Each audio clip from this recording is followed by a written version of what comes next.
Good morning, everyone. I hope everyone's doing well.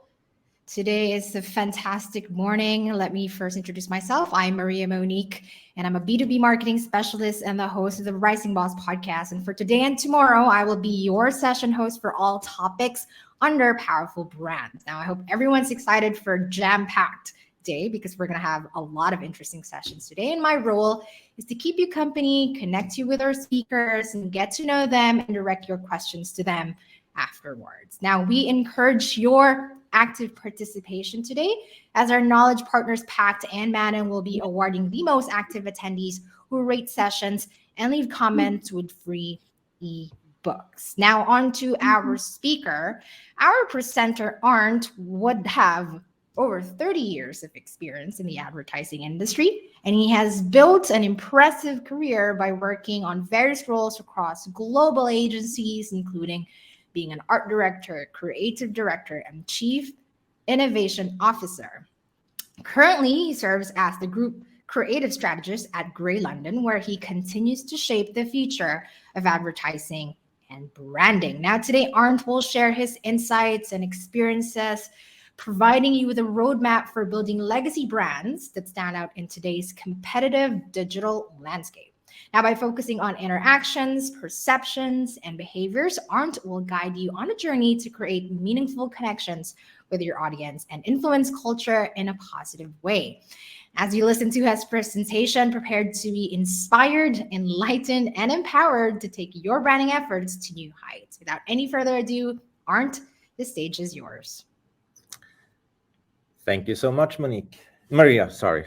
Thank you so much, Maria. Hi, everyone, and thank you for joining me today. As she said, my name is Arnt Eriksen, the group creative strategist at Grey, more or less defined as a change maker, as my role is to try to elevate our clients' efforts within the advertising and marketing industry. So it's quite a challenge, but it's also a lot of fun, and I enjoy my job, which I have been doing for the past 30 years. So yeah, before we dive into the presentation, I just want to share a little bit of my background, where I'm coming from. So I come from this tiny island in the north of Norway, where I grew up, 1,800 people, a small, tight-knit community that had a big impact on my life because that's where my parents worked in the graphic industry. They were working at a print shop, creating beautiful books and bindings and everything. And I was probably spending a fortune playing around with gold leaf papers and all this other kind of stuff to be exploring my creative mind. But that's how my career kind of started in advertising. And I also have I'm kind of like the Don Draper of today. Not really a creative director, but I have done that as well. But I've gone through the steps of being graphic designer, where I did everything that was visual, moving on to innovation, where I was focusing on how to create strategies for social media and to think ahead the long curve, the 2-3 years ahead for brands. And then now coming into Grey, where I'm doing everything for our global brands to try to help them elevate and navigate with this new Web3, blockchain, metaverse, etc., that is going on. But one thing that is for sure, it's like the power of creativity, the strategy, and innovation is something that is ingrained in me, and it's something that I'm really, really deeply passionate about. And beyond what I've done in advertising, I've also wrote a book, which is basically the baseline for this presentation. It's called Brand New Economics, and it's the timeless, tangible tools and principles to help build a legacy brand to stand the test of time. And I'm excited to share the insights and wisdoms that I gained throughout the career and to explore the 7 steps of building a legacy brand. Now, let's begin this journey and to explore the steps. But first, it's kind of like there's always pain points when it comes to building a brand. And number one is like the lack of foundation. To create a strong brand, we must first have an honest conversation about our strengths and our weaknesses. It's easy to identify what we excel at, what we're good at. But recognizing the things that we are not so good at is crucial. And to acknowledge these areas, we can work towards addressing them and then create a well-rounded brand. The second point of lack of insight is like things are happening super fast. It's a fast-paced market, and understanding the opportunities and threats are vital. We must ask ourselves the essential questions. Are we addressing a genuine need or just a perceived one? Are our products and services a painkiller or a vitamin pill? These insights will then guide our brand strategy and help us create products and services that resonates with the target audience. Third, we have the lack of structure. To navigate the innovation cycle effectively, we must know the answers to the critical questions: why, how, what, who, and when. So mapping out and validating these stages are based on facts and insights to provide a clear direction for the brand development. Then we have the lack of perspective. It's essential to have a long-term vision for the brand, and what is the game plan for growth? What are our goals and our objectives? And having a clear understanding of the brand's longevity, how we're going to make an impact on the future and take the path that will help us make informed decisions to stay focused on our mission. And then finally, which is really something that I'm deeply passionate about, is the lack of strategy. Having those guiding principles and a playbook that clearly defines our brand and how we plan to go from A to Z. The strategic foundation will ensure that our brand stays on track and evolves in a way that aligns with our core values and our vision. The crazy thing to me is that there's so many startups, entrepreneurs, and small businesses that don't have all these things in place. They don't have a clear foundation in place. They don't have the insights needed to actually make the right decisions and informed decisions. They don't have the structure, they don't have the perspectives, and worst of all, the strategy is missing. So that's some of the pain points that I face with the clients that I work with, and it's something that I am deeply, deeply passionate about. So that's what I'm going to share with you today. So to break down the title of the book, The Brand New Economics, I want to start with economics first. Economics is the study of social science connected to production, distribution, and consumption of goods and services. So the principle of economics focus on the behaviors and interactions of economic agents and how these function. To understand this is crucial as it lays the foundation of brand new economics. And then we go to the U.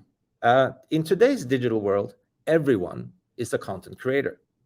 The online activities shapes how others perceive us, evoking this gut feeling of those who engage with our content, whether we're individuals, gatekeepers, influencers. When we produce, distribute, and sell our space, we become economic agents.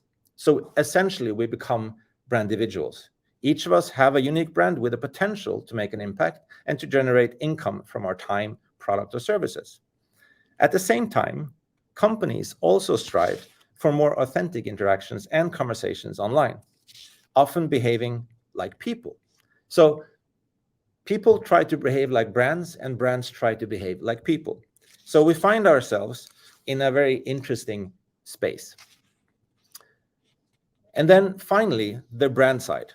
A brand represents the perception, or let's say the gut feeling we get when we talk about a person, a company, a product, or a service. It's that emotion that comes within us when we hear someone's name or a company's name. Think about Nike, think about Apple, think about Patagonia. What kind of feeling do you get? That feeling is the definition of what a brand is. And it can be a positive, it can be a negative, but still, it defines the brand and the essence of what a brand is. And this emotional bond is what makes the brand play an essential role in creating lasting, meaningful relationships between the brand and its audience. So, in summary, the brand new economics combines the principles of economics, the concept of individuals as brands, brands as individuals, and the emotional connection that defines it. So by embracing these, we can then create a powerful brand that builds legacy. So I'm going to go now into the 7 steps that is needed to build this legacy brand. And number one, it starts with having a human voice. To expand the importance, it's crucial to consider the emotional connection that people form with a brand. Building that emotional bond with your audience help you stand out in a crowded marketplace and foster long-lasting loyalty. To achieve this, I want you to focus on the three following things.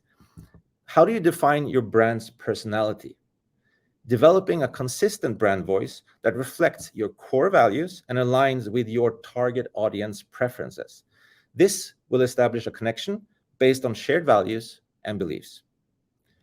And secondly, share relatable stories. Tell stories that showcase the human side of your brand, highlighting your employees, customers, or the impact your brand has on people's lives. And third, be transparent and authentic. Share your successes, but also share your failures, and own up to your mistakes. Transparency fosters trust and strengthens your brand relationship with its audience. Secondly, we have the other popular category, creators. They are actually humans too. So leveraging the power of human creativity is essential for creating content that resonates with the audience. So to do this effectively, encourage collaboration. If you think about the Gen Zs, which is like a very broad term today, Gen Zs love to be part of the creation process, part of the brand story. So foster that collaborative environment where team members from different departments can share ideas and work together on projects. Offer creative freedom. Give them the space to experiment, innovate, and take risks. This will lead to engaging content that stands out in the digital landscape. And then celebrate diversity, different perspectives, and encourage a culture of inclusivity. For example, it's interesting to see how, for example, Kabi have grown from just doing simple muted sketches into now influencer with impact and 44.8 million followers. But you can also have influencers or creators like Tasha Green, which only has 60,000 followers, but also a massive impact. Actually, her engagement and her impact on the brands and collaboration that she does has a more massive effect because she's a gatekeeper to her community. People listen to her because they have trust in her, because she is still a small creator, but with an authentic voice and a massive impact. So again, it's not all about the numbers. Well, it's about the important numbers when it comes to working with creators. And one campaign that I want to use as an example, there was supposed to be a video here, and I apologize for not having it, but I'm going to explain what it is. The Dove Real Beauty campaign exemplifies the principles of being a real human and that creators are humans too. This campaign was groundbreaking and sought to challenge the conventional beauty standards that dominated the media landscape. It featured women of different sizes, shapes, ethnicities, and ages, and they humanized the brand by showing that beauty comes in many forms. They decided to do unretouched images and heartfelt stories that made the campaign both meaningful and salient, resonating with a broad audience. But what truly set this campaign apart was its authenticity. They entrusted the creators to showcase the genuine human side of beauty by giving the creators the freedom to capture raw, honest moments. Dove was able to convey powerful, relatable stories that connected with people on a personal level. Not only did the campaign elevate the brand, but it also left a lasting impact on the culture. It sparked conversations about beauty positivity and self-esteem, inspiring other brands to reconsider the portrayal of beauty. So that's a brilliant example of actually listening, tuning into what are people struggling with, what are the pain points, how do women in general perceive themselves, and then try to influence and impact that behavior and the culture by doing this activation the way they did. Third, we have automation overdrive. Just don't. While automation, of course, can save time and increase efficiency, it's essential to maintain a balance between automation and personalization. Meaning, you need to segment your audience, understanding the different needs and preferences that your audience have, and tailor the marketing message accordingly. Use data-driven insights and analyze the audience behavior and preferences to personalize your marketing efforts and create more meaningful connections. And then monitor and adapt. Continuously monitor your performance and between the automated content, and adjust your strategy according to make sure that it remains effective and relevant. One good example of this is, for example, what Oreo did during Super Bowl. Because even though Oreo and all these marketing efforts that they're doing on a global scale is pretty much quite automated, they still have a very agile team ever present to make sure that if something happens, they can tap into it immediately and respond and make something fun and creative about it. And what they did with the Dunk in the Dark session was a perfect example of this. So look it up if you haven't seen it or heard about it, but it's Oreo's Dunk in the Dark. Number 4, talk to me. Engaging conversations with your audience is crucial for building trust and loyalty, which means you need to be responsive. Reply to comments, messages, and mentions promptly and thoughtfully. Show your audience that you value the input and you are committed to addressing their concerns. Leverage social listening tools. Use tools to track the brand's mentions and sentiments, and help identify how you can join the relevant conversations and then engage with the audience. And also, again, like I mentioned with the Gen Zs, they want to be part of the conversation with brands. So co-creation with Gen Zs and ask them to generate user-generated content is a good way for them to share their experiences with your brand, and then to create a sense of community and foster deeper connections. Number 5, show up. Being present on the right platforms is essential for reaching and engaging with your audience. To make the most of your social media presence, research the audience preferred platforms. Understand where your audience spends their time and focus your efforts on those platforms. Meaning, you don't have to be everywhere. But again, figure out where is your audience, the people that care about your product, your message, your brand. Figure out where they spend their time and then tap into the conversations where they are. Develop a platform-specific content. Tailor the content to the unique features and audience preferences for each platform. So if you're on TikTok, then it comes down to engaging video content. If you're on Twitter, then it comes down to how you use your tonality and tone of voice to write captivating and engaging captions. But be aware to constantly engage with the audience and allocate resources to maintain an active presence. It's all about showing up. And one example here is Wendy's, which is a very interesting case. Again, there was supposed to be a video here showing some examples, but the fact of the matter is Wendy's has mastered the art of being funny and talk to me through its social media presence, particularly on Twitter.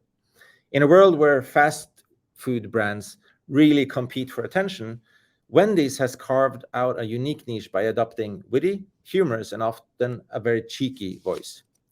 And they don't shy away from engaging with its customers, responding to comments and questions with playful banter, and even roasting its competitors from time to time. One example was that a client was saying that hey, Wendy, I'm going to McDonald's for a burger. Do you know the location for my nearest McDonald's? And then Wendy just tweeted a picture of a trash can, which is kind of like a very in-your-face and interesting way of engaging with the brand and its audience. But again, it follows up and pays attention to how the branded voice is and what the audience is expecting from the brand as well. So moreover, Wendy also uses humor in a strategic and authentic way. The brand understands the audience and crafts content and messages that resonates with them. And this social media strategy has made a significant impact on culture, becoming the subject of numerous articles, memes, and viral moments. Which taps into number 6, you need to be funny, which is a very effective tool to connect with your audience and standing out from the competition, to infuse humor with the brand. But again, it comes down to knowing your audience, understanding how they prefer to be engaged with, and then tailor the humor to be part of that conversation. Also, make sure that it's authentic. It doesn't make sense to use humor if you're not a humoristic brand. If your brand is more on the serious side or is more on the inspiring side, it's a very fine balance, but it's also important to make sure that everything you say is authentic, and then use it wisely. And finally, embrace your team. The team is actually the most invaluable asset in building a legacy brand. Empower them to contribute to the success with these approaches. Number one, foster a strong internal culture. Create a workspace environment that aligns with your brand's values and encourages them to take pride in the work. Also, provide training and development opportunities to invest in their growth and development, equip them with the skills and knowledge to excel in their role and contribute to the brand's success. And then lastly, encourage them to be an advocate on behalf of the brand. They are your strongest brand ambassadors. They are the strongest influences that you have on behalf of your brand. So use them in the best way possible, and then activate them and elevate them to actually be inspired to speak on behalf of the brand, because it will boost the brand credibility. Because if someone internally actually speaks publicly about the brand, it gives more credibility and trust in the market. And one company that has done that brilliantly is, of course, Patagonia, that has embodied the principles of being human and embracing the team through its commitment to environmental activism. It is an outdoor clothing company and gear company that always has placed a strong emphasis on sustainability and environmental responsibility. Their approach have had a lasting impression and impact on culture, inspiring other companies to also embrace corporate responsibility and prioritize sustainability. By humanizing its brand and its team, Patagonia has built a legacy that transcends its products and resonates with consumers who shares its values. So the point is, knowing these 7 steps, we then need to aggregate all of that into telling stories that sell. I mean, picture this. Have you ever experienced the warmth and the glow from a bonfire? It is an art form to make sure that you have the perfect balance between wood and kindling, and to keep it burning brightly for hours, evolving your tribe in its comforting embrace. The same delicate balance and artistry apply to your marketing efforts, particularly when it comes to the stories you share with the audience. Bonfire marketing, as I define it, goes beyond promoting products. It's about fostering the community where people feel informed, enlightened, and entertained by your brand and their fellow community members. As Seth Godin so eloquently put it, leadership is the art of giving people a platform for spreading ideas that work. So embrace the art of bonfire marketing, ignite your tribe's passion, and watch your legacy brand burn brightly in the hearts and minds of the audience. And one video or one campaign that was done and executed in a very emotional way was a campaign that is called Dear Sophie by the Google Chrome app, that was done by Google's Creative Lab and ad agency BBH, which shows a story that is both relevant, it's engaging, and authentic with a little bit of magic. It is a video that explains a dad using Google Chrome as the tool to write a scrapbook for his daughter. So he starts posting pictures, videos, her first birthday, her first bike ride, all these kind of things. And the video ends up with him saying that he can't wait to give her access to her Gmail that he has been using to write these stories and to share these moments with her. So it's a very emotional kind of campaign that had a massive impact on how technology companies actually communicate with this audience, because it's not about the technology itself. So it's not about the features, but it's all about the benefits of using this technology in a very emotional way. And the reason why that's important to think about is because the fact of the matter is we feel first and then we think second. So when we see something, when we engage with a brand that makes us feel something, that evokes emotions within us that actually makes us think and respond and react to the brand in a whole different level. So it's very interesting. The fact is, when you see this picture and you know that this is Times Square in New York, it's like massive overload of all these kind of brand messages. And the crazy part is, when you think about it, we are now being bombarded with more than 10,000 brand impressions every single day. In contrast, when you take a person from the 1950s, that person had 3,000 brand impressions in his lifetime. So there's no wonder that we have this, what I call this brand pollution, this content pollution that we are experiencing now, because there's so many brands, people, individuals, brand individuals that are competing for our attention. Attention is a massive problem in today's industry, but it also means that as a brand, how do we actually come through with our message? How do we make sure that we and our important message reaches the audience that we try to engage with? And that comes down to our interactions and the importance of interactions. How do strangers find us? How do they tap into us? What are the touch points that we can have to make us available for them to actually connect with us? So these interactions are essential to help establish trust and credibility, but also to create those meaningful relationships with the customer, engaging in authentic conversations, and then also, like I said, listening into their needs to then tailor the brand messaging, product, and services to address their needs more effectively. Secondly, it's the power of perception. Perceptions play a vital role in shaping your brand's image. The way your audience perceives your brand is influenced by your marketing efforts, the stories you tell, and the experiences that you deliver. So understanding your audience perception and addressing them through thoughtful branding and communication, you can create that lasting and powerful impression that drives customer loyalty and advocacy. Because again, it comes down to the influence of behaviors. Behaviors are crucial in shaping the overall impact of the brand. As we discussed, people behave as brands and brands behave as people. It's essential to understand that your brand's actions, tone, and values can significantly influence the culture around it. Being mindful to your brand's behavior, you can contribute positively to the culture and create a brand that genuinely resonates with the audience. Because one thing that you need to be aware of, and that's something that we talk about here at Gray in extent with all of our clients are not competing with other brands. They're competing with culture.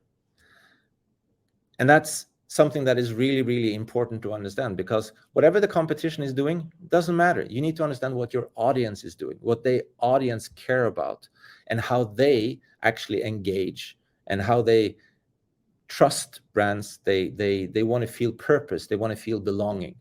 Those three components, trust, belonging, and purpose, are the most important factors that shapes culture today. So if you think about the Gen Alphas, the young generation that is coming up, that is like between the age of 8 to 18, or the Gen Zs that are between 18 and 35, or the millennials, God forbid, or the Gen X, all of these have different aspects of processing the trust, the purpose, and their belonging.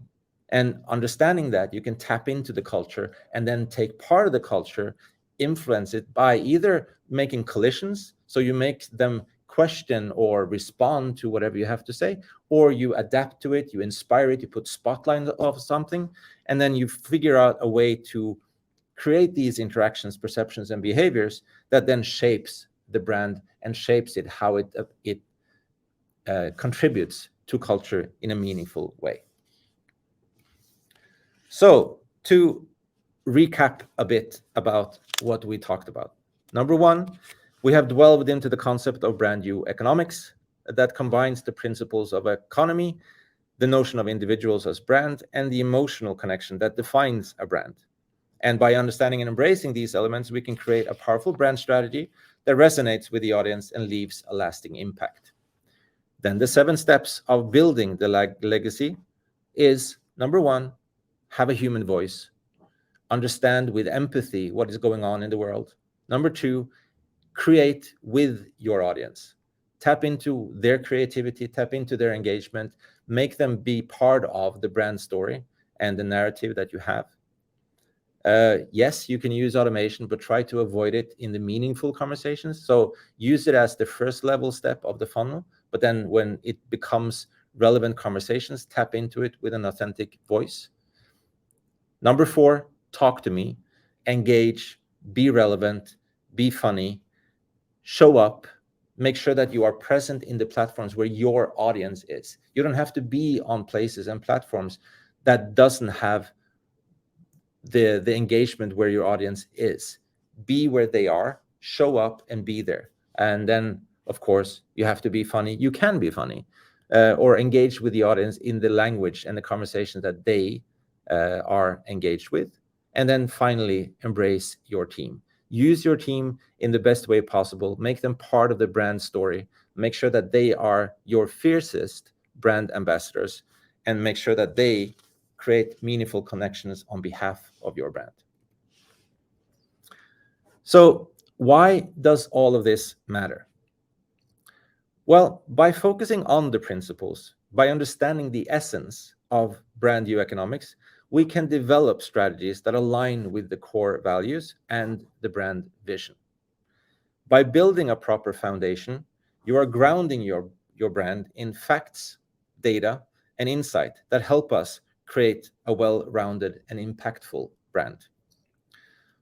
Setting the structure, developing a clear structure that allows us to navigate the innovation cycle and effectively and ensure that your brand stays on track.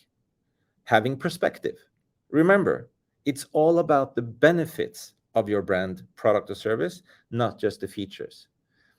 Because again, if you just talk about the features, you talk about stuff that matters to you. When you talk about the benefits, you talk about the stuff that matters to them. So again, if you focus on the benefit that people will have by using your product or services or whatever your brand is providing, then you will impact their behavior and you will be part of their culture. And then finally, the strategy, having a blueprint, a plan, and action that will then empower and turn your vision into reality.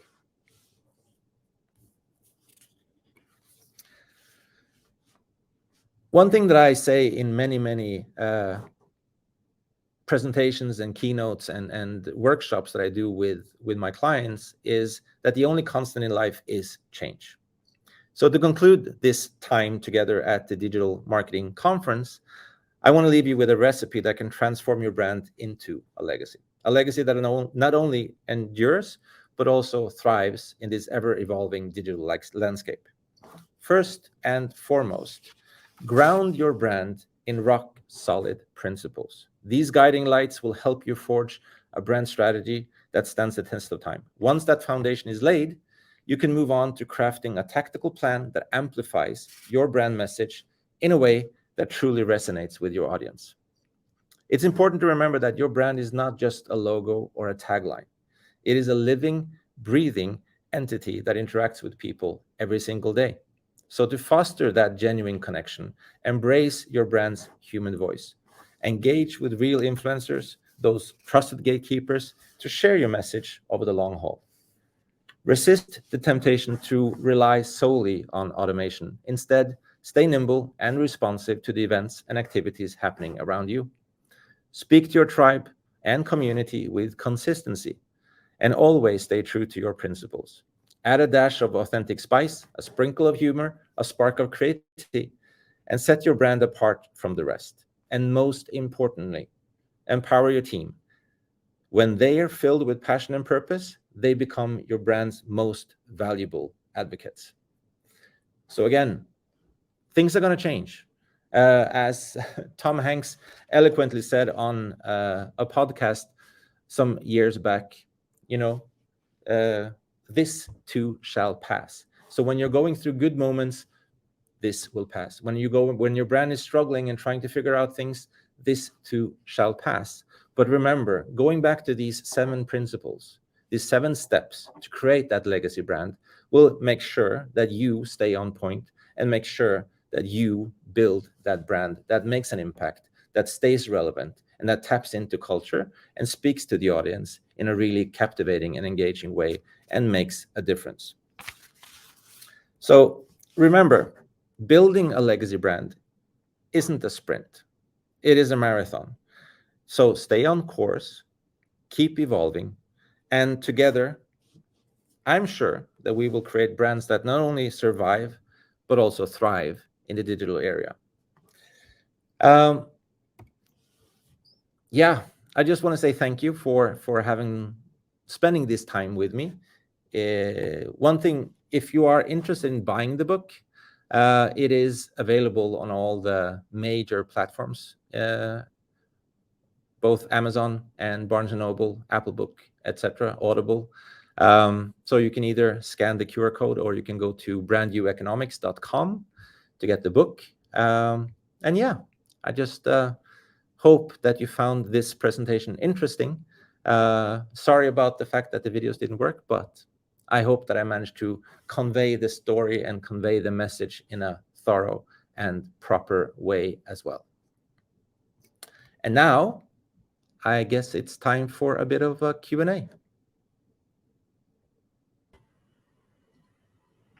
Thank you so much, Arnt, for that very interesting presentation. I really like how you went through all the 7 steps. I think that was really helpful. I think for anyone that's working in branding or in marketing, I think that's a really helpful 7 steps. One thing that I did notice though about your message, I think you said something about being authentic.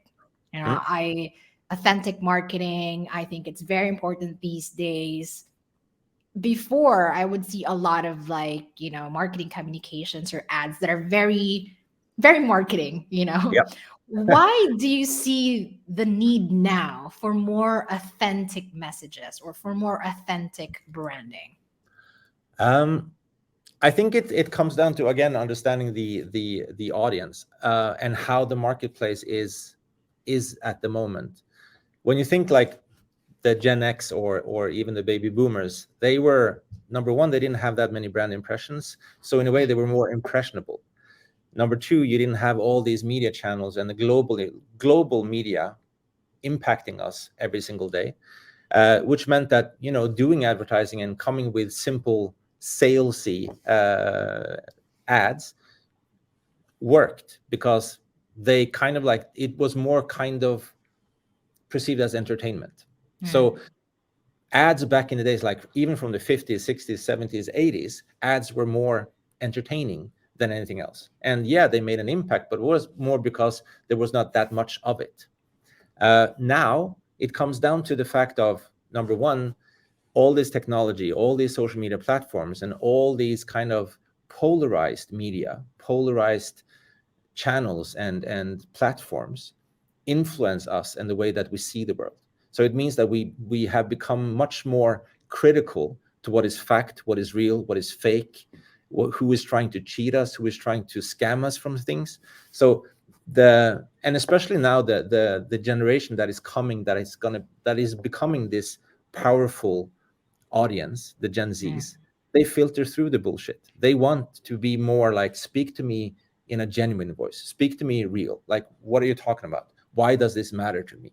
And then tapping into that in a more authentic way means that brands actually make that cultural connection, which then makes a huge difference when they try to promote their products and their services. So I think, yeah, it comes down to that. Like, it's super important to be real about who you are and what you stand for.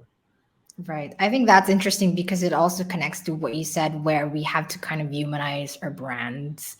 Yeah. Now brands are starting to act like people. But Then now my question is, how does that kind of apply to B2B brands, for example? I think it's easy to be a human brand when you're, nearer to consumers, or if you're, for example, fast moving consumer item. But what about for B2B brands? How can I humanize my brand? Well, number one, and I've said this for many, many years, business people are people too. So even though it's a B2B brand, there's always a human that is in the brand or Right. in the business. So, uh, and I think for B2B brands, it is even more crucial to be authentic and be transparent, because the sales process is much longer. So where you have, like you said, fast moving consumer goods or more like B2C products, it's more fast paced. So the sales cycle can be anything from a week to 3 weeks or 4 weeks, while in B2B it can be up to 9 months or even years before you, from the initial engagement until you have a sale. But that means that those conversations has to be even more authentic and more genuine, because the receiving end has much more time to process. So if you're trying to be the more, having that brand message or that marketing message, like, oh, you should buy this because of this, you focus on your features and why everything is so beautiful about what you're doing or delivering, they're gonna see it. They're gonna understand that, I don't trust this. And when you get that skepticism, you're gonna fail. So being human in those B2B conversations is even more important, which comes down to three things. Number one, to understand and have empathy for the situation that they're in a B2B conversation, understanding that, wait, who am I talking to? These people have probably a salary that maybe is performance based, it's maybe based on bonuses, it's maybe based on like results that are super important to reach. So how do I tap in and have empathy for those challenges or those pain points that my client has? Secondly, how can I help them achieve the goals that they need to achieve? And then finally, how does my company and the benefits that I provide, how can they help them achieve those things? So focusing on the brand, having brand empathy, taking brand action, and then also knowing who you are and what you stand for. Those three components are super important, especially in B2B communication and marketing. Yeah, I think that's a really interesting point you mentioned. And I think it's also not about just B2B or B2C anymore these days. It's H to H, it's human to human. At the end of the day, as you said, yes, you're marketing or you're branding your products to a brand or to a business, but yet it's still a person deciding, not Yeah. at the end of the day, on behalf of the business. Now we talk about also, just you mentioned something about owning up to your mistakes. Mm, Sometimes brands, they tend to say something, and there's a lot of what we call these days cancel culture. mm, Because of the access to the internet, we see a lot of sentiments being written, for example, on Twitter or on TikTok or on Instagram, wherever that is. How can brands, for example, then deal with cancel culture? When your brand, for example, is being canceled or receiving a lot of negative hate online, how do you deal with that? yeah, good question. This The answer comes down to, again, having those principles in place, knowing who you are and what you stand for. Uh, Many times when you see brands reacting to the cancel culture, it comes down to, number one, it's not management that is actually dealing with it. It's someone down in the hierarchy, and they freak out, they panic, and they don't know how to deal with it, and they don't feel empowered within the organization to actually stand up for the brand and and say, like, look, everything we do, everything we say is based on our principles, and it's based on our core values, and we stand for what we're doing. Um, but of course, the thing is, if you don't have those principles and core values and your tone of voice defined clearly, and that everyone inside the company knows what they are, you will be faced with situations where someone in the organization is saying something or doing something that suddenly makes it be part of that cancel culture. So again, that's why it's so important to have these things in place with the company. Secondly, if it happens, of course, Number one, be aware of again who you are, and then it's okay to say that, okay, if someone in your team did something wrong, then you have to address it immediately.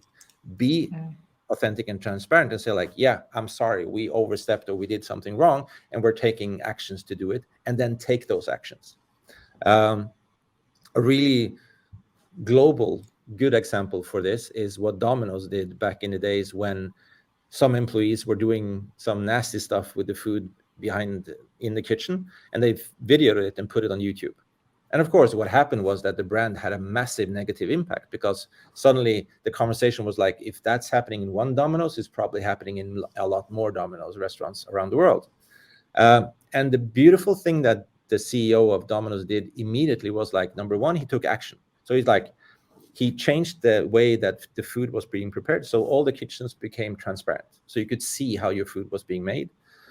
They figured out who the two employees were. They fired them, of course, and it had consequences. And then he went out and apologized and said, like, I understand that this will have a really negative impact on our brand, but we're going to make everything right. We're going to make measures and make sure that we do things right from moving forward, because this was a lesson from us. And that's also something that, like, just, you're human. Like, everyone makes mistakes, but then be accountable for them and then take the actions to make it better. I think that's a great answer. Just one last question from the audience. Do the same principles that you mentioned apply to building a personal brand?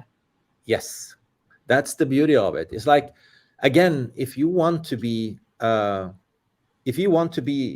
a personal brand, you need to focus on the exact same principles. If you're trying to be someone that you're not, if you're trying to automate stuff, or try to just like spew content just for the sake of making content, you're going to fail. It's that simple. So by following the same principles, the same 7 steps, you're going to make it. If you're a person, a brand individual, an influencer, a gatekeeper, or a B2B or B2C brand, you're going to make it. Well, thank you so much, Arnt. That was a really nice and very insightful presentation. And I hope everyone that tuned in learned a lot, because I did. Thank you so much, Arnt. And it was nice having you today. Thank you for having me. And likewise. Thank you so much.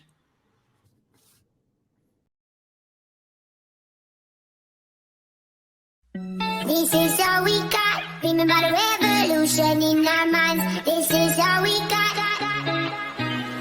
Lock me out of this life institution. I am angry and I on illusions. Yes, I hate, but it's not a solution. Try my best, buddy, I'm just a human. Oh, we don't need to say we started.